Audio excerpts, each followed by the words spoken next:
गिरिजा ने ये शब्द सुने, सप्त ऋषियों से कहने लगी, सप्त ऋषियों कि ऋषियों तुम यही समझते हो शिव कामी है रति भोगी है, मेरे हिसाब से सच यह है वे सदा अकामी योगी है। भगवान शंकर को तुम कामी समझ रहे हो? अरे वो तो अकामी है। अकामी उसे कहते हैं जिससे काम से कोई मतलब नहीं।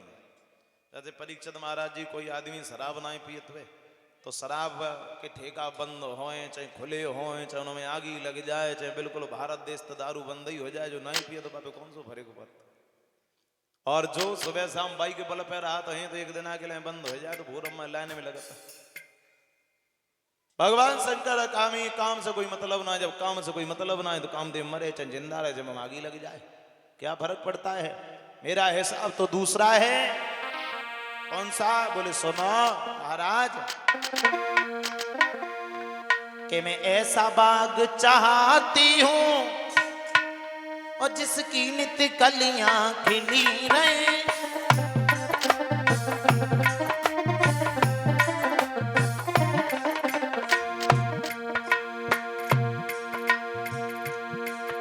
मैं ऐसा बाग चाहती हूं जिसकी नित्य कलियां खिली रहे, आत्मा से आत्मा शांति रहे, यज्ञन से यज्ञियां मिली रहे।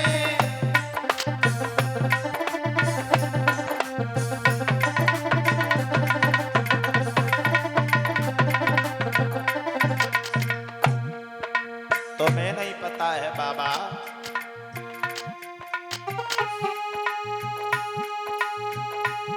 शादी का प्रेम वो प्रेम नहीं,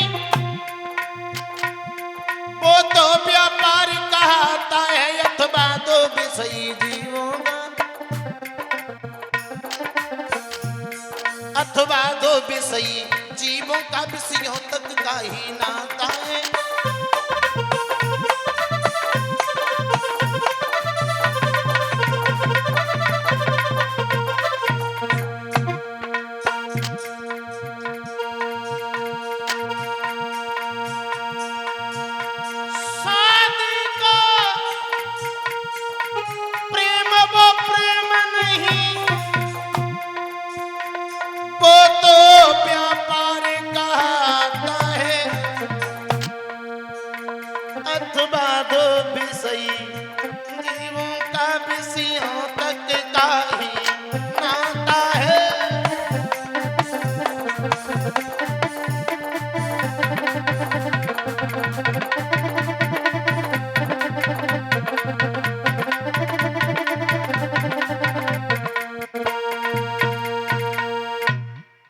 मैं तो ये चाहती हूं कि भगवान शंकर की छवि हमारे हृदय में हमेशा बनी रहे और उनका स्मरण हमारे मस्तिष्क में हमेशा चलता रहे। और अगर किसी की होकर के रहूंगी तो जीवन पर्यंत भगवान शंकर की, उसके अलावा किसी की नहीं बनूंगी। सप्त ऋषियों ने गिरिजा को प्रणाम किया, वापस लौट के आए हैं, समझ गए गिरिजा वास्तव में बहुत चाहती है। शंकर भगवान से पूरी बात कही। ऋषि नारद मझिया बने हैं भगवान शंकर और गिरिजा की शादी में। अब भगवान शंकर जो है शादी की तैयारियां जब हो रही हैं, वहां आजकल कौलला को ब्याह हुए परीक्षित महाराज जी तो 15-20 दिन पहले से ही ब्यूटी पार्लर में पर रात गुंकारे न पच जाए। और भगवान शंकर गुफा में अंदर गए और सज्जनों अंदर गुफा में जाए के स्नान ध्यान करके जैसे ही बाहर निकले तो भगवान के गढ़ दरवाजे पे ही पाउडर लाए खड़े। और शंकर जी को पाउडर कौन सो है पता है? शमशान की राख। वो मुट्ठी में लई और पूरे बदन से लगाई। शमशान की राख भगवान ने पूरे बदन से लपेटी है। एक बात याद रखना परीक्षित जी, जिसे दुनिया भुला देती है उसे केवल और केवल शंकर जी अपनाते हैं। जो दुनिया से हार जाता है, जो दुनिया से ठोकर खा के जाता है, उसे केवल और केवल शंकर जी ही अपनाते हैं। दुनिया से हारा हुआ आदमी कहाँ जाता है?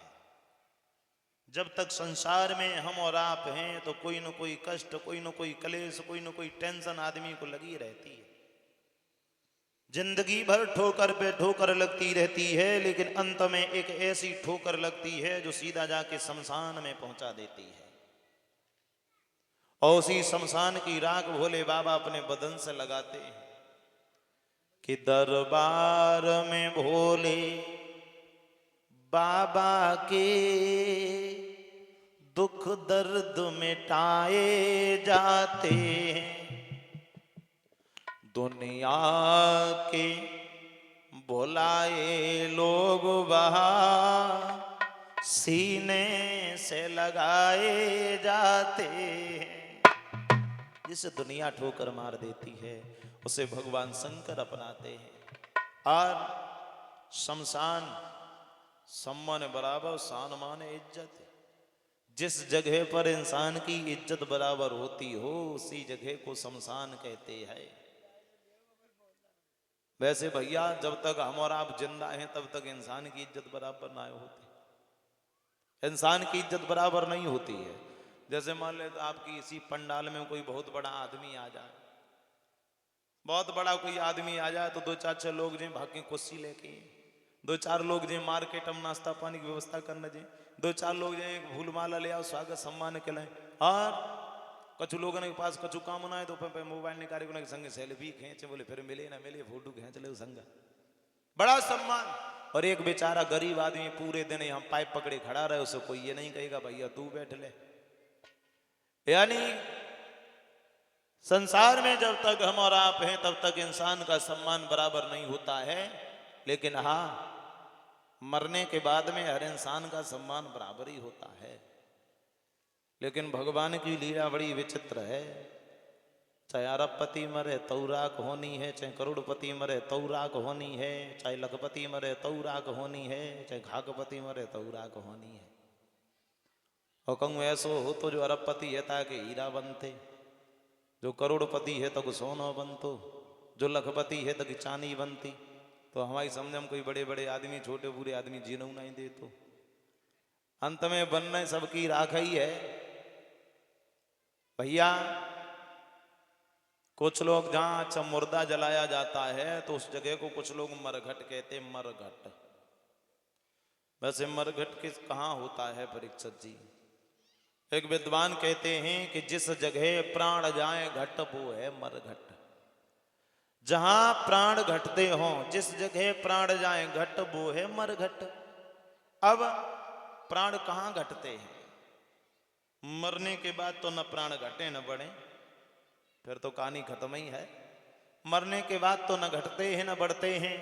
जब तक हम और आप जिंदा हैं, प्राण माने श्वासें, तो श्वास हैं, जब तक हम और आप जिंदा हैं तब तक अपनी श्वासों को धीरे धीरे करके घटाने में लगे हैं। श्वासें हमें और आपको गिनती की मिली हैं।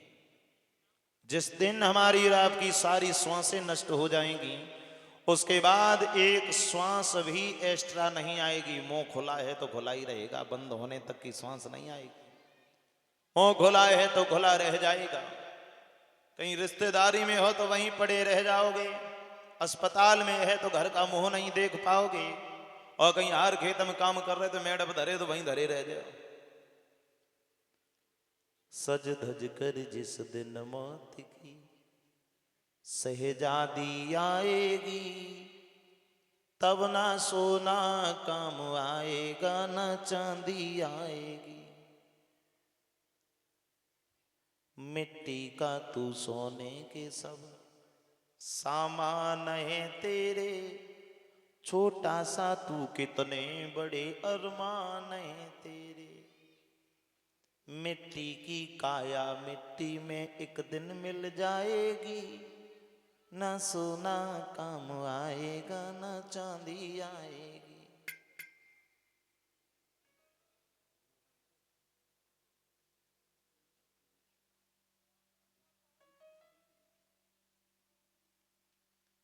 याद रखना सज्जन,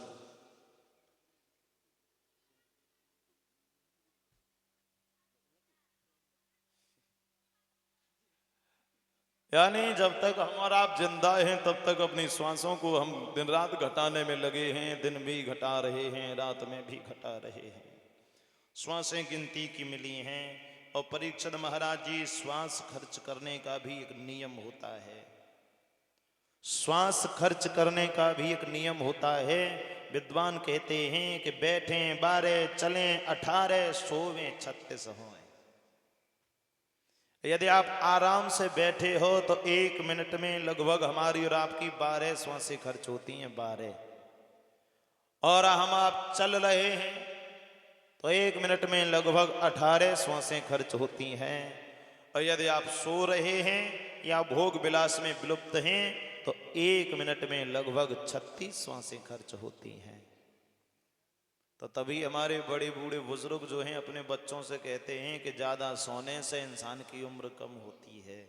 इसीलिए कहते हैं कि ज़्यादा सोओगे तो श्वासें ज़्यादा खर्च होंगी, और श्वासें तो गिनती की मिली हैं, चाहे सोए से गम आए लो चाहे जगह से। भैया,